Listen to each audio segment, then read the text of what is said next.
anyway. And I'm really inspired I'm going to read some work from my new collection. It's called Intention Tremor, which came out in January. It is basically a medical memoir told in all kinds of odds and ends, poetry and prose forms, because I do write across form and genre. And it was published by Moonpath Press, which is the publisher is Lana Ayres, who many of you already know. I'm really grateful for her support for this book. And Intention Tremor is about my life for me 5 years after my MS, multiple sclerosis diagnosis in 2013. So I, at one point, decided I needed to really write about this. And because I was looking for other poetry and creative writing about living with chronic illness and having a hard time finding it. So I thought maybe this is what I need to do, is just enter my story into that catalog out there of, memoir, however it's told. And of course, mine's in poetry and prose forms, just to sort of help other people understand what it means to undergo a severe diagnosis like that, and how you press forward and live your best life and through all the ups and downs. So again, it's called Intention Tremor. And you could find more information about it at intentiontremorbook.com. And 100% of my proceeds following the sales of this book go to a nonprofit called the Accelerated Cure Project, which is an MS research nonprofit that helps to advance and expedite research findings, especially through data collection, so that we can get closer to a cure for MS. So I'm going to read 4 pieces out of this book, and then I'm going to read some Northwesty pieces, because I know Luther's from up north, and I know that he's written some Northwesty kind of regional things and I'm just feeling that vibe right now, because summer is here. We got past the heat and now it's beautiful and tolerable. And I just am feeling the need to really celebrate this wonderful place that we live. So this first poem I'm going to read was actually written just a couple of miles away at Fort Ward uh, Fort Ward Park here in Port Townsend. And I wrote this as part of the YAWP, or the YOP contingent that was meeting for these long weekend intensive in Port Townsend for several years under the aegis of Jordan Hart and the Port Townsend Writers Conference. And this was really the beginning of when I decided to write this book. It's called Coals. Coals in a circle, glowing red pomegranate seeds, a random blue flame licking its way through the cracks of light and dark, hasting the wind for direction. I poked at the flares, my mind black as the night sky. I stirred the embers so they could not grow silver skins. I could not know they were a puzzle to be solved.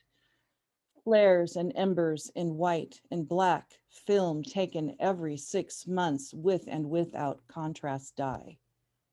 This night, the moon hovers super behind a veil of preternatural mist, brighter and closer to the answer than any fire I could ever build. So a few months after my diagnosis, we went on a camping trip, surprise, surprise, up to Squim Bay. And this poem came out of that. It was when I was first wrangling with the diagnosis and what was happening with the inside of my brain, and why I might be feeling the symptoms I was feeling. There are 2 words in here that you need to know. Astrocytes are a star-shaped kind of cell in your brain that are implicated in the activity of multiple sclerosis. And then corpus callosum is also a mesh network of brain cells, nerve cells in your brain that help to deliver messages throughout your brain, and handling all that traffic, that brain traffic. So this poem is called Fallen Stars. There were stars in my mind's eye, and then one night there weren't. Black holes marked negative silhouettes where astrocytes used to burn. Even the late August sun lost its radiance behind filaments of cirrus streaking high in daylight. We worried. Pollution, vitamin D, rumors of the planet off her poles, if and how we would survive the fall. When the brain's lights wink out, when phosphenes curtain vision like the aurora borealis, you question the pleasure of staying up to watch the Perseids. Remember that night? We stretched our bodies across the bay dock's worn grain, fingers dangling in bioluminescent tide to conjure man-made meteor tails. Remember the harmlessness of shooting stars before diagnosis, how we saw them first reflected in the bay. When we looked up, we found the stars first lost to us by smog returned. My interior galaxy is no more a marvel. Dark stars cluster there now, missing their points, pressed flat against a matte black backdrop inside my skull, bathed in a tainted bay of spinal fluid.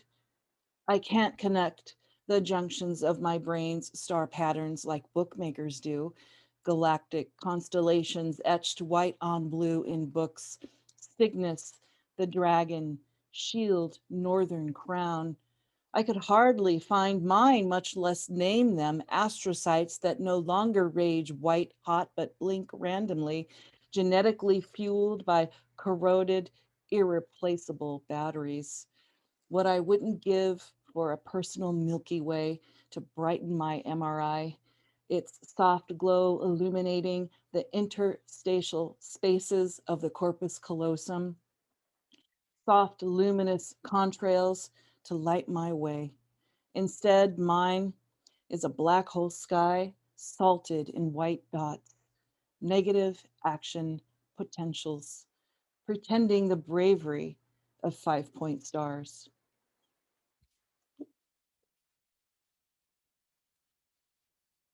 So this poem was published by Cirque a couple of years ago, and it explores, so the external experience of having a chronic illness often means having to manage comments and, oh, I don't know, ignorance about illness from other people. And it can make you just want to take the next train out and never come back. Let's just put it that way.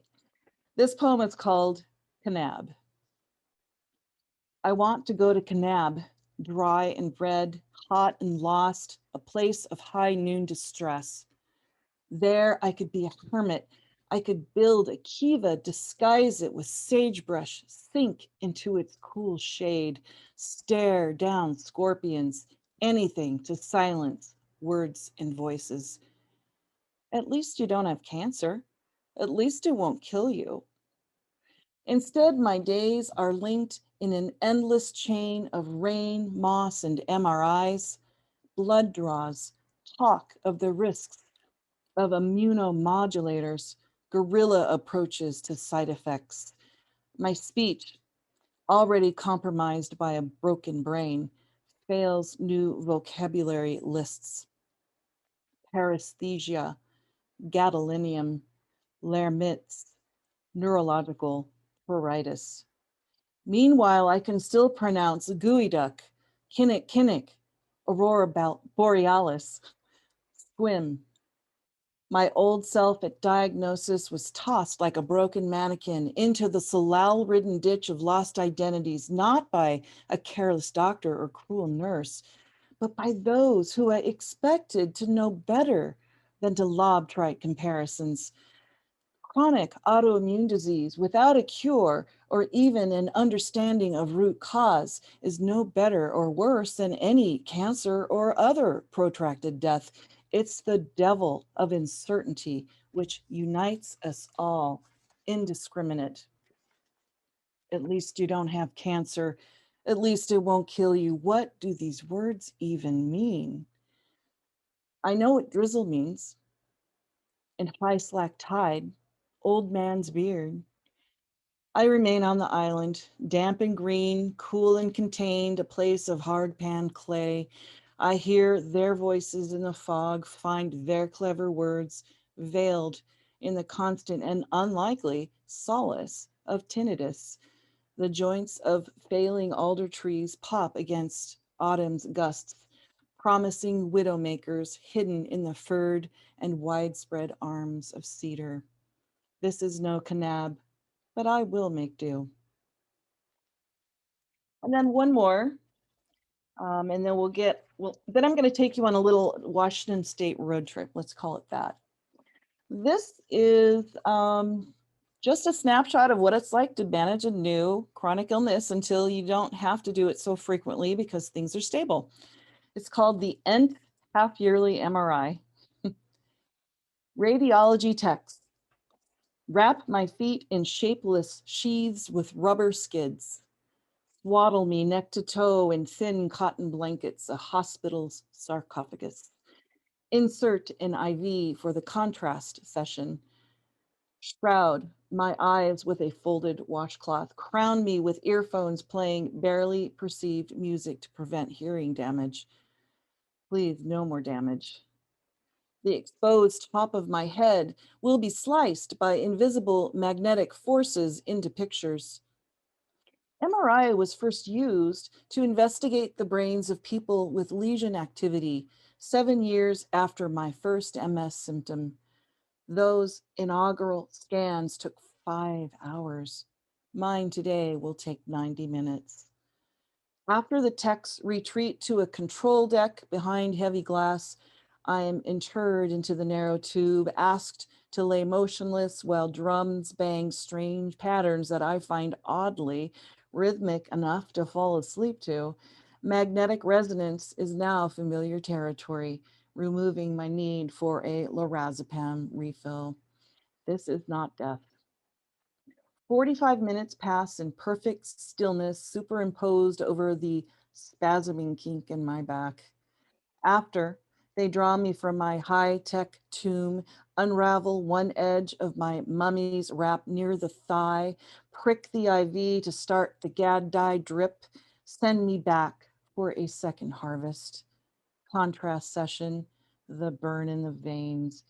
It is so hot in here. Finally, they extract me from the tube, the IV pulled out, the wraps lifted.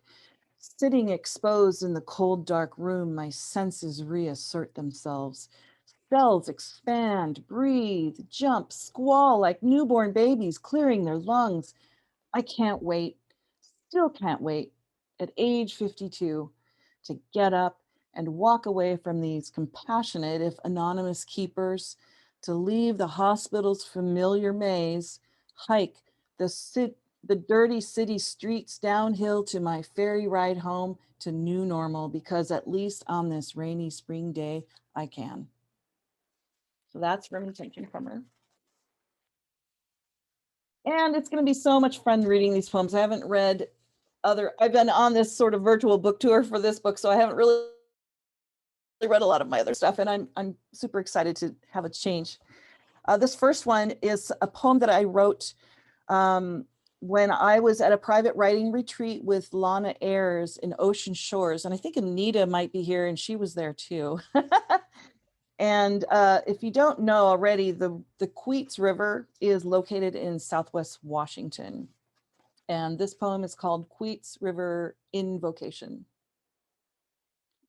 Then came gravel, came bridges, ferns crowding the road, dust in pillows behind us. We were never alone. Instead, remote.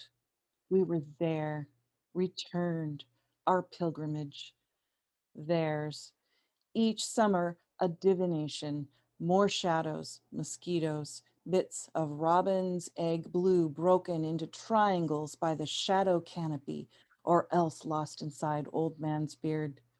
The crucible barren, cold upon arrival, our circle, energies, hard pan earth, tamped, layers of needles, a party of gathered kindling, salutations, the red hand pump cranked, buckets of water dripping many paths, then our fire, a pot over flame, one blessing, broken bread, bottles of red wine past, the harmonica bleeds, wood smoke as sacred perfume, a night cathedral of fir and larch, witnesses. We inscribe regrets, newsprint fed to this altar, ashes flushed to the sky, a holy smudge. Laughter at familiars, lead us midnight blind to tents trenched inside sigils, pitched beneath a web of tarps. High, expectant, then came the morning's dewy baptism, Roosevelt's tears. I miss that. That's a place from my childhood. This next poem, I'm going to take you from Southwest Washington a little bit closer to I-5. This is near Sunset Falls on the Lewis River in Skamania County, and it's dedicated to a fellow that lives off the land out there called the Bee Pollen Man. This poem was published in Artemis and then in Griffin. A late hike, and I am caught where black cedar hides dusk's incandescence, deferring me to the tunnel's glowing mouth. In that pale meadow, I notice as a shadow the man, deftly carving fungus from detritus. Spooked, we share the prolonged gaze, dark into dark, searching for the other's eyes. Then he flutters, a thick moth into gray grass, revealing in his absence wild quarters, a bedroll and lean-to, a stump for a seat. Wood smoke snakes from his earthy kitchen, bides an organic feast to which I'm not invited. A tea of dandelion, stewing fiddleheads, a plank of trout hanging over the old coals of perpetual fire, while a water-hollowed burl bowl cradles naked pheasant's eggs. My dinner, in the meantime, is in a box and an icebox and yet another box, a Winnebago, which sits in a clean paved site of cold fires and monotonous moths, where jaunts into the woods are not for hiding. I wish the rustics return, if only to make my own as worthy. Yay, Bee Pollen Man. Okay, the third poem is set up in Bowman Bay on Whidbey Island. It was a finalist in the Lyric Recovery Festival, and it was published in Facets. After midnight, I'm reduced to a flashlight shaft on a campground trail, each breath an invasion of stillness. Under great plains of sky, sharp stars blaze icy hot through the canopy's branches. As I penetrate a wall of stalking shadows, meteors bombard the deep blue field overhead. Blinking beacons of satellites and planes emerge through their shrapnel, transport me to the farthest reaches where only as a child had I ever ventured, lying supine and still across a moss-bound picnic table near the extinguished campfire. 30 years hence, traversing these woods, I cower to imagine the noiselessness of missiles launched in a sky mapped by these same lights half a world away, just as I'd feared at 7, the weightless siege that is the mere idea of galaxies. Now as then, the sudden crick of a lone heron across the water pulls me back to what's real. Fragrant and uneven earth beneath me, hard autumn air, the loyal moon. All right, just have two more. A short one here, taking you back down to Hood Canal. This poem was published in Artemis, and it's inspired by many of my beachcombing walks. It's called Grace. Today I rake for clams, pry at oysters, raider of spring tides, I brandish blue tags bearing limits, controlling populations. In the pale little necks crowd, agape in 20 sets. Plastic bagged Pacifics heap in pairs of nines, invincible shellless as bats. Some won't get that far, swallowed whole like ideas begging claim. It's all American, this drive for consuming because I can, though what will stop me? Clams cannot scream through their smiles. Oysters cannot defend except with knife edges. slicing clean one's fingertips. For 2 meals I don't need, I kneel aside the hold, whisper thank you to a mollusk reservation, spading for its final sweat. And I just want to say thank you to everybody for coming today. It's been really fun to read these poems. I'm coming full circle in some ways because this poem was written at a private silent writing retreat here in Port Townsend like 6 years ago. So here it is. I wanted to say thank you again. If you're interested in my book, it's intentiontremorbook.com. And remember, 100% of my proceeds from the sale of that book do benefit the Accelerated Cure Project. Zinnias. And I wanted to say that I found this poem. I haven't read it in a while, and it's perfect after this long, searing weekend. I think you guys are all going to appreciate this. Zinnias. I bought them at the Fred Meyer in August from the clearance section. Their stiff, downy stems of rust orange flowers with buds, tight black fists at stem side, just waiting to burst. Nobody ever waters the flowers at the home stores. Maybe this is because it is cheaper to sell them wilted for half price than it is to keep them quenched and alive. Maybe it is just a case of managing overhead. This year of drought, though, was the year to stay on top of watering.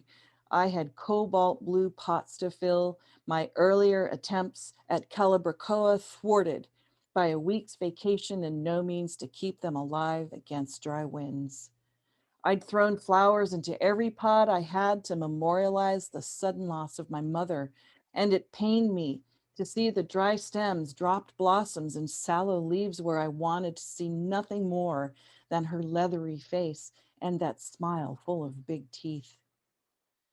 Zinnias are all that remain alive in August in a drought year. They remind me of my grandmother, her old school gardens of delphiniums, begonias, bush roses, of my mother too, who even with scoliosis kept her head high through multiple surgeries against the assaults of crippling arthritis, who outlived lung cancer by 17 years and didn't die of cancer at all. Especially from her, I learned that living fully means knowing the promise of compost, the value in heirlooms. I delight, as did my grandmother, in discovering plants that thrived where others failed. I laugh at myself for forgetting the magic of evening primrose until I see it outshine the full moon. I respect the pink lacy edges of lawn daisies, the parachutes of dandelion pompons as living things. My mother, my grandmother never complained of weeds or lamented lost flowers. This was circle of life stuff. Instead, they dropped in crispy orphans rescued from the hardware store, 50% off. It's almost dusk.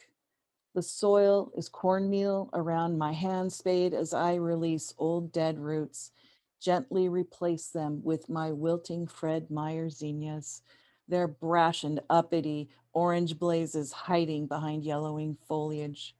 Before I go to bed, I check them one more time like they are my own children. They don't look like much, leggy with wrinkled petals, fatigued by neglect. In the morning, the bright eastern exposure redefines this place of their rebirth when I open the door to find the blue pot on fire, every orange bud open and alive to the future. Thank you so much.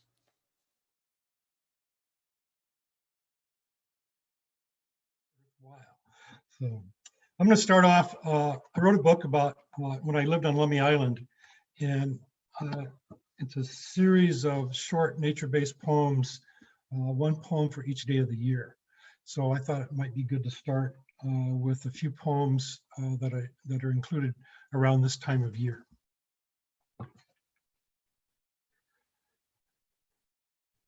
June 24th. Sun flattens, full taut on horizon, centered up Georgia Strait, just shy of Texada.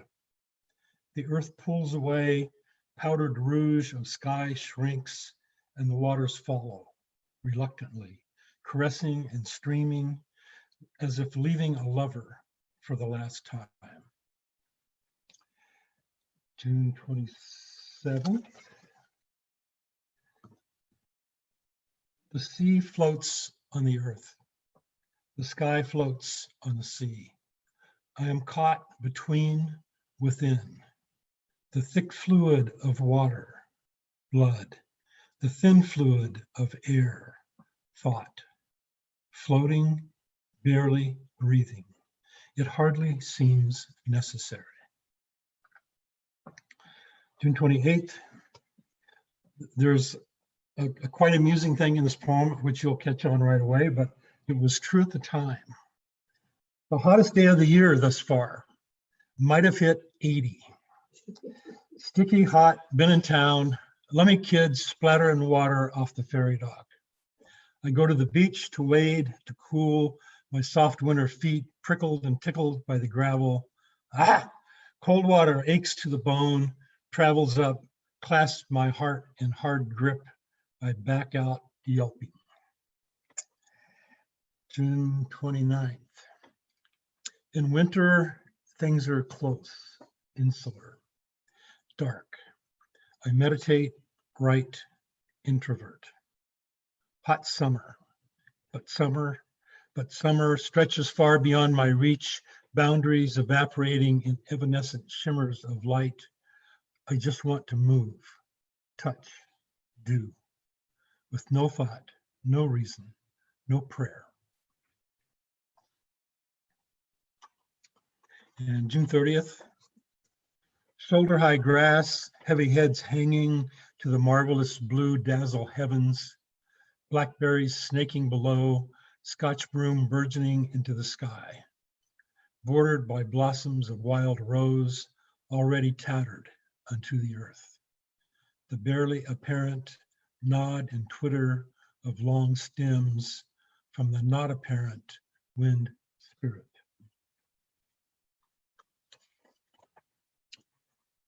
And the last poem from the book that I'll read tonight, July 3rd.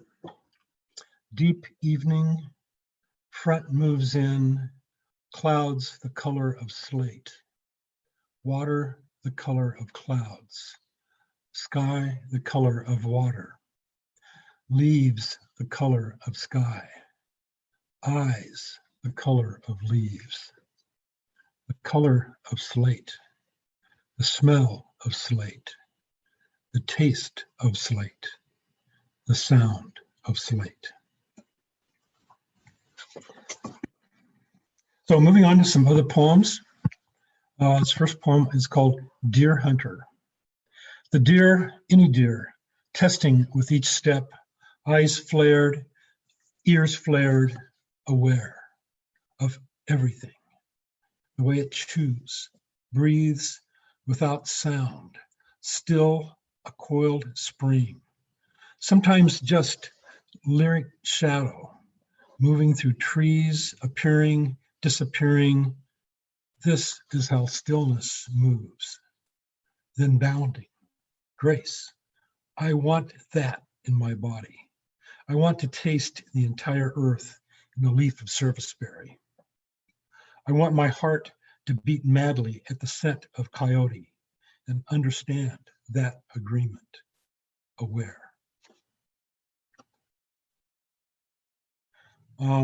You're gonna think I write all my poems about deer and elk, and it's not totally true, but here's a poem that centers around an elk skull.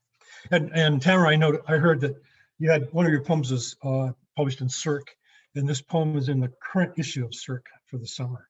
And if everybody's not aware of Cirque, it's a amazingly beautiful journal, lots of poetry, lots of great fiction, yeah, and the photographs are just stunning. And so I check it out.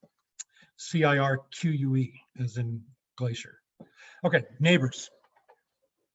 They came for dinner, and the next morning there was an elk skull on my doorstep. Stark white in this Cascadia grayness. He found it, a year dead, on his last Colorado hunt. Antlers bigger than the first bull I killed. Those tines turning like dark flames in that empty New Mexican sky before he rose and died into my heart. Don't talk to me of totems. This is different. Those first antlers were not saved, but given away by someone else at a time when my life was not my own yet. They became knife handles. Why do I want to save things? Maybe faith of hope about the way the world could work. Each will be needed, the last piece in a puzzle to insert at just the right time that will make sense of things. Close a circle. 2 coffee cans of nuts and bolts and screws and old 22 shells from my dad's shop. Dozens of rocks, books, notes, a painting of 2 doves, now 40 years old, that she made after I chose to pack out that first bull instead of rescue her from that cheap motel and her husband and his God we had both betrayed. After dinner, my neighbor had talked of bears. During research in Alaska, a grizzly charged, his partner fired. The grizzly hit him as it fell dead 3 seconds from beginning to end.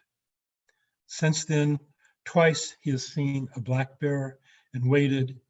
The bear came close, sat down on its haunches, just looked at him. A week later, I took the bear skull I brought back years ago from about 30 miles from where he had found the elk skull, left it in the cab of his truck. Good trade, he said. So this poem is quite short, and I think it was Sunday that I picked this out when it was like 93 degrees in my office. You'll understand why in the first line.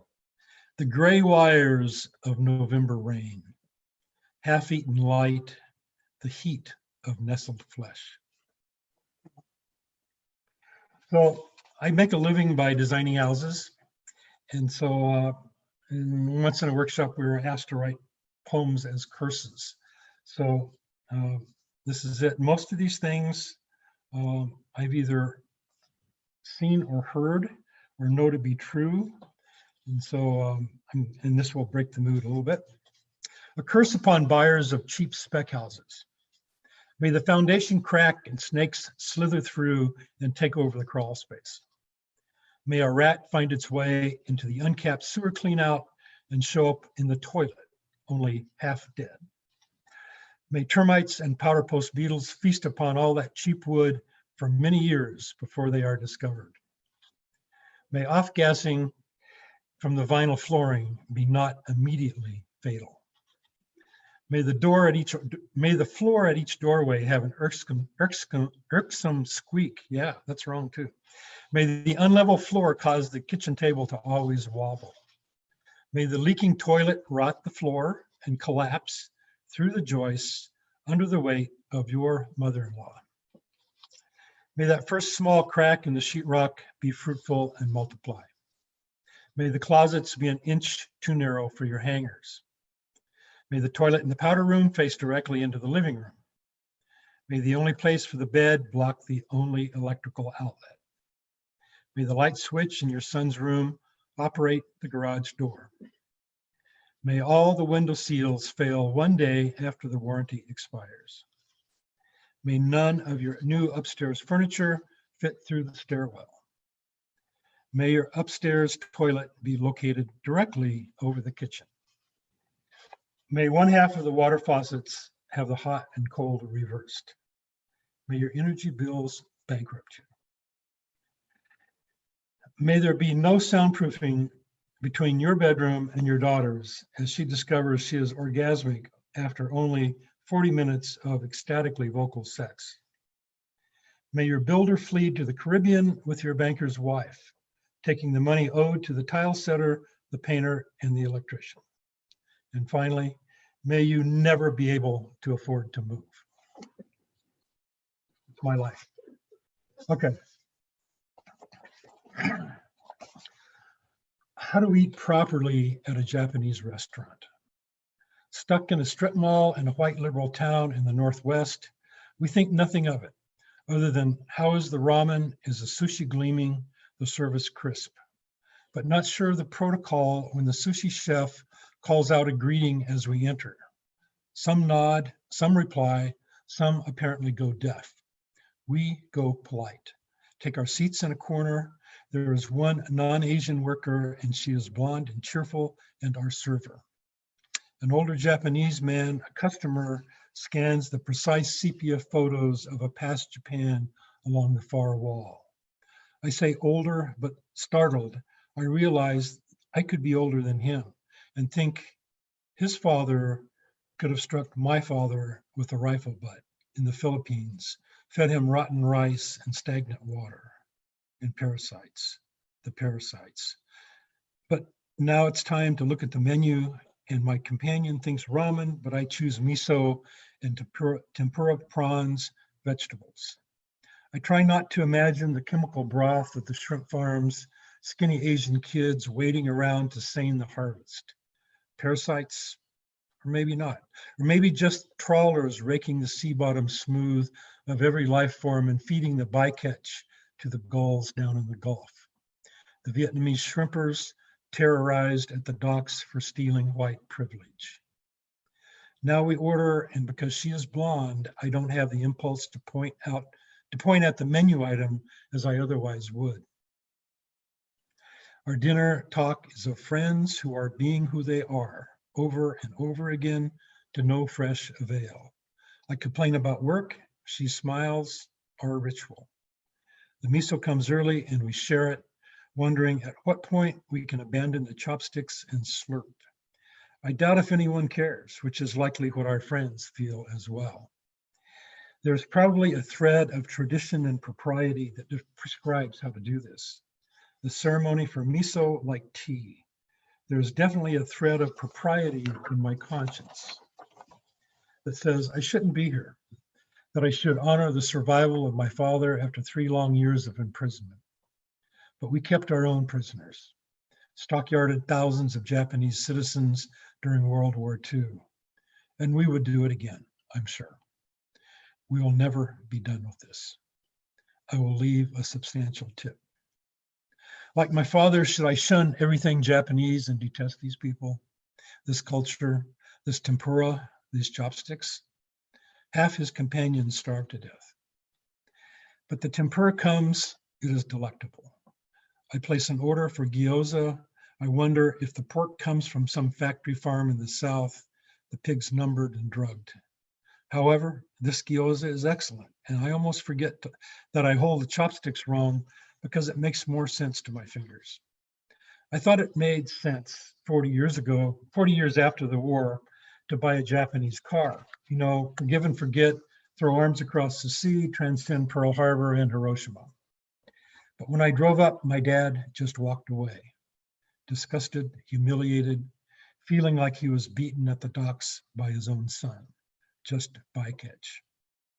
And there were my decades of infatuation with Zen, until I began to believe the practice was just another brand of military service. My father, gruff, single-minded, unforgiving, might have made a good Zen priest. Oh, and my fascination with haiku. The blonde brings the bill, a background of complex jazz, outside a light rain.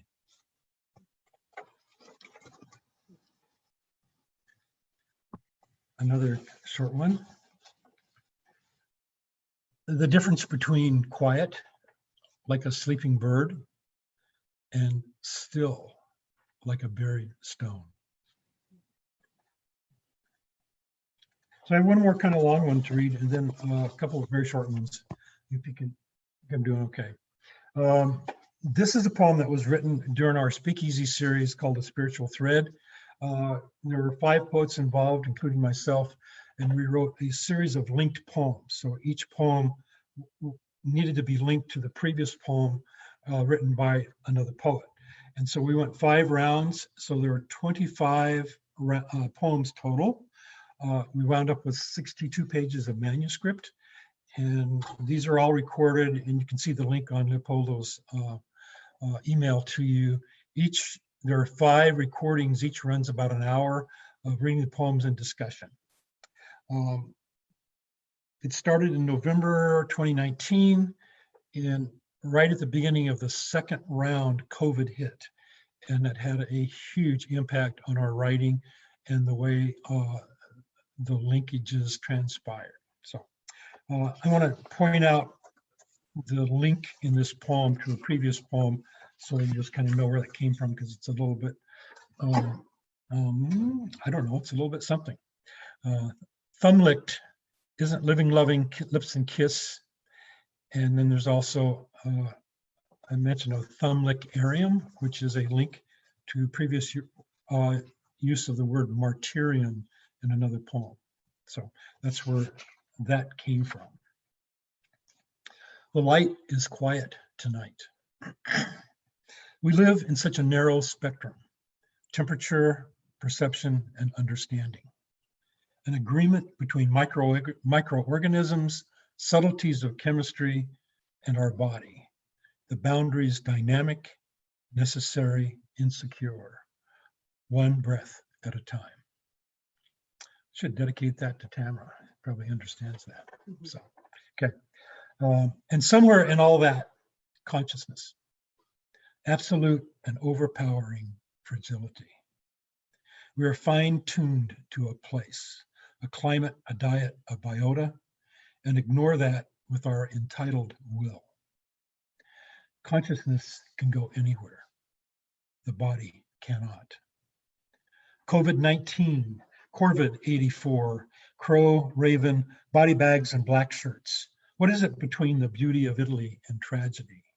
Quoth nevermore, but no, once again, bye, blackbird, the long black veil. I weep real goddamn agonized tears, not because of the virus. You got to die from something. There are already too many of us, plus carbon emissions might fall. People in quarantine might be forced to face themselves, the self, without distraction. There could be epiphanies. The strong will survive, evolve. That's the way it works. And meanwhile, some fathers will still be raping their daughters, and I can't shake this cough. And please don't tell me the virus is the resurrection of Gaia or Christ or Krishna merely recalibrating. It's much more complicated and mysterious than that, and simple. It's a virus. No, I weep because we're this speck of consciousness in an infinite universe. Maybe in just one version of multiple universes, a speck, but maybe the first and last chance ever to know beauty and love. Some sort of warm glimmer. Isn't it amazing? Amazing, amazing. But we spend our lives fighting each other, drowning in the desire for sex and the three poisons of greed, hatred, and ignorance. Thumb licked. Isn't living, loving, lips and kiss? But we don't just lick it. Fear makes us swallow it whole, suck it in, tongue it out. The fever thrives in our thumb lick area. I say we, but these are the people I read about. The people I know are kind, thoughtful, not driven. Well, not too driven. Myself, I seem to drive on many roads. Oh, but the hot iron fist of blind humanity, programmed, forged in the fabrications passed down for generations. Cold Mountain. Enlightenment is not separate from delusion. I weep because we are so programmable, black shirts. I weep because we kill from belief and we kill from lack of belief. I weep because the hot fist smashes my heart into shredded tendons, dangling threads. I want to swing back, but I can't swing at everything. Blood everywhere. Cold Mountain. Let everything disappear, leaving nothing behind. O kindness, where art thou? O sages, O Jesus, O Lord, O Allah, O Atman, O Manitou, O Buddha, O Dalai Lama, O mystics, O prophets, O doctors, O nurses, exposing yourselves to help others live and die. Fists curled gently to prayer. Will a prayer made by someone who doesn't believe in God be as effective as one made by someone who does? If there is no God, of course, both will be equally useless. If there is a God, well, what kind of a God would deny a prayer? And I pray to you, even if you don't exist, this would be a good time to make an appearance. Compassion. Oh, compassion, where art thou? The light is quiet tonight. The gentle hues, rose, apricot, salmon, hush the sun down to the horizon.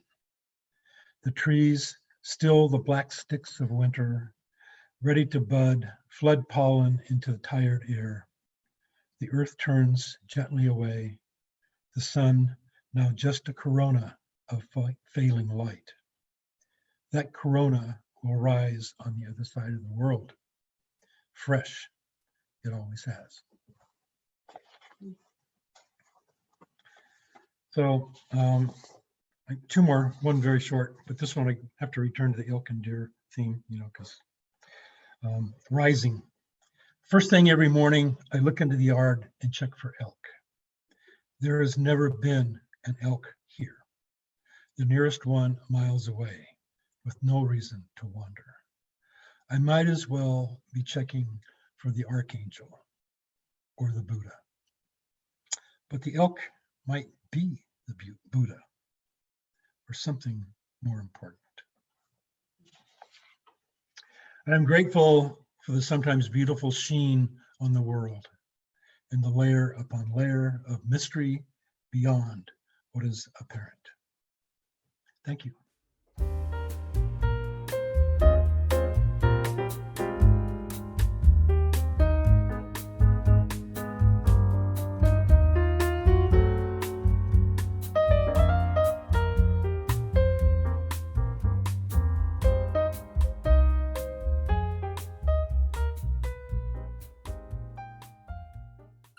Great. So I'm going to read one short poem and one a little bit longer. The first one is called The Art of War. I'm at war with my dead mother-in-law, who acts from a low bar I call lack of forgiveness. Her blows strike out of the blue, and I watch you flinch, then shudder. And I am beseeched by your father, also past, to release my ill will toward her, because I pause. Why should I? Because he thinks she will stop. Because in the end, there is only the two of us sitting here, parched eyes meeting across the sun-dried wood table, while a hummingbird perches for a split second nearby, a minute shield atop the ocotillo. And the second poem, I chose this before I knew what Luther did for a living, but it seems very apt. 3D printing. I read in the desert sun they're building 3D printed houses in Rancho Mirage, California, a revolutionary zero net energy neighborhood in the sand on a 5-acre parcel of land. 12 perfect first homes for young families, a high-ranking school district, low monthly fees, a theater, tennis courts, and pickleball nearby. 2,400 square feet, strong, fire-resistant, water-resistant, in the desert, termite-proof, 3 bedrooms, 2 bathrooms, a deck and a pool, not printed, for $600,000. Options for a cabana, outdoor shower, fire pit, solar, the promise of new technology, printed in Oakland, assembled like Lego. Move-in possible during construction. All homes sold out before the first brick was laid. B. I read in The Guardian they're building 3D printed houses in the state of Tabasco. Replacement homes for shacks villages pieced together from recycled materials. Mothers living on $3 a day, tired of living in flooded homes, tired of wading knee-deep in muddy water for months. 500 square feet, strong, fire-resistant, water-resistant, termite-proof. 2 bedrooms, 1 living room, a kitchen. The price tag, 30% of their income. A chance to sleep in beds on the floor, not a hammock strung from the ceiling. 1 home raised up in 1 day. Move in impossible until all 50 residents can afford the promise of safe shelter. Thank you.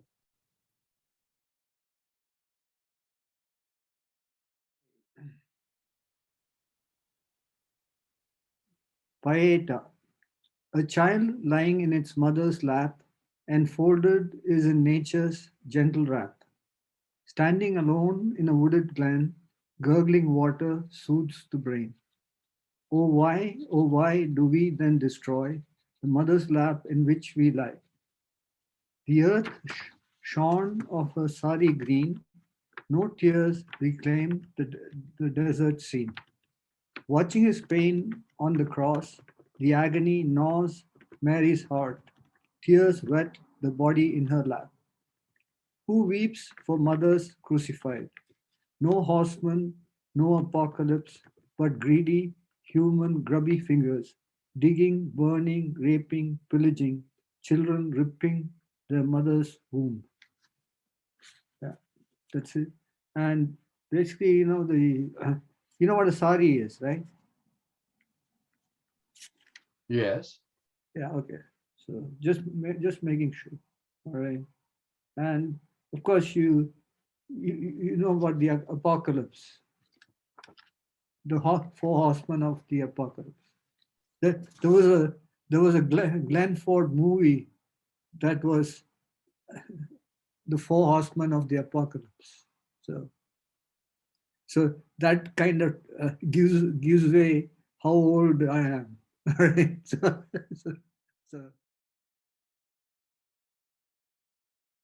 And now, with all of that conversation, I should read a poem, a Spanish poem, but instead I'm reading a heatwave poem. This is called Acclimation.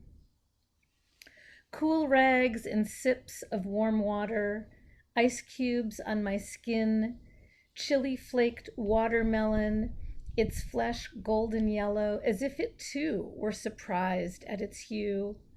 Flat on my back, stripped bare, the bamboo top sheet raising and falling with the faint oscillating waves of a borrowed fan. The room abandonment dark, shutters closed to daylight, recalling breakup desolation, days with slow underwater movement, time sticky and languid, torturous.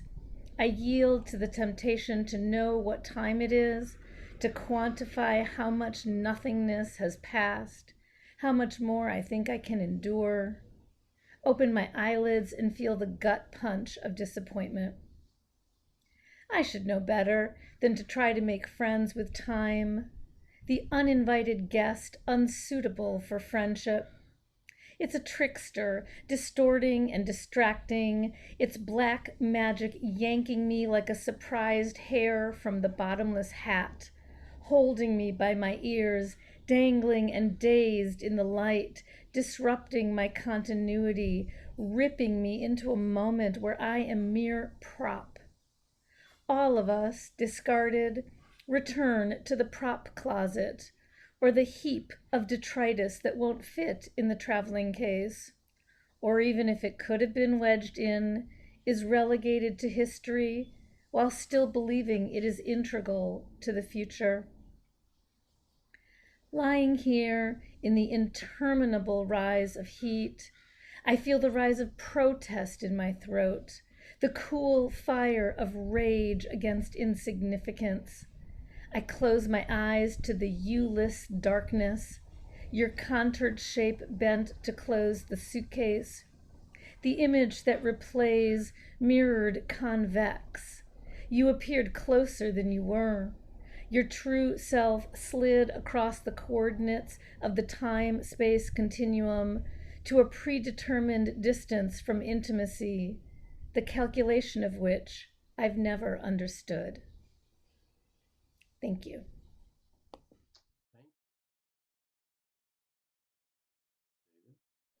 Thank you very much. I appreciate it. I haven't seen Tamara in quite a few years. Hello, Tamara. Good to hear you. And Luther, thanks for sending the Zoom link. Appreciate it. I have a new book of my own. It's Slow Clouds Over Rush Hour. And this has been a very violent in Seattle, where I've lived most of my life. At least 6 murders and quite a few other shootings, victims, and people lying in hospitals, hanging on to their lives. And I want to honor those people who passed because of that violence. And I'm going to read 4 very short poems, a total of about 20 lines, and it's from the book. And I'll start with a final gift. How quickly taunts and threats can escalate to punches, kicking, shooting, help. Too late.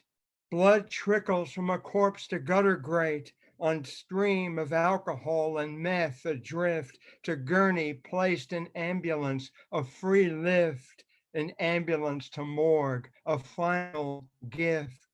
A midnight sidewalk brawl, another murder. Soon, workday, blare of horns, clang of girder. In the minefield, the woman who last night felt so alone, today mid-conversation slams down phone. The man who just receives huge charge card bill, tomorrow goes to work prepared to kill. The woman who just yesterday felt today was jilted, now she's suicidal. Friend deepens empathy. In minefield world, she'll offer gift card, roses, thoughtful word, or simply warming hand on tension's shoulder, reducing stresses massive as a boulder. 2 last tiny little poems. Sky. Sky flows from haze to rain to stars, light pinpricks black, as if we're seeing God, but only from the back. And last, that star, pine, cedar, Douglas fir trees, silhouette and serry, rouge orange glow above black peaks and lamplit ferry. Here's silence I can settle, nestle in. Here's dark peace, and there is hope, that star, just like a spark. Thank you.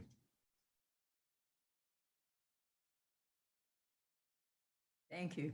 The name of it is Miracles. And this was part of the 5 poets, and the beginning of that was about a thread. So that's what I took my poem from. My life is a thread. My life has threads, knots, tangles, snares, and frays, combined in twines, separated by cuts, supported again and again by the warp and weave around me, now in golden beauty. Birds use threads for nests on the Salish Sea. 92 and good as new. That was last year. Thank you. So Leopoldo, if we have time, we could do a little short poem with everyone. Is that all right? Nice I'm up meditative. for it, totally. Okay. And I think you're going to have to lead this because I have no idea Yep. what you're going to do. Yeah, I'm only Rena knows at this point. So this is from my book, The View from Lummi Island. And one of my first readings, I was going around asking people their birthdays, and I'd read the poem that was written on their birthday. So Rena's birthday happens to be February 6th, and she kind of likes this poem. So if everybody could unmute for a second, and because you'll have to repeat after me a little bit. And the title kind of is Wave Sound, aloud and repeat it until you get it right. And so envision yourself on the shore of Salish Sea, kind of a gravelly beach with small waves coming in, curling and merging themselves into the gravel. And this is, close your eyes And this is the sound you'll hear. And just repeat after me. Shia, Shia, Yeah. shia, Shia, shia, Shia, shia, Shia, shia, Yeah. shia, Shia, shia, Shia, shia. Yeah. Shia, Yeah. Shia, Yeah, Shia, Yeah. Shia, yeah. Shia. Good night. Thank you, everyone. Hi, Judy. Good night. Good night.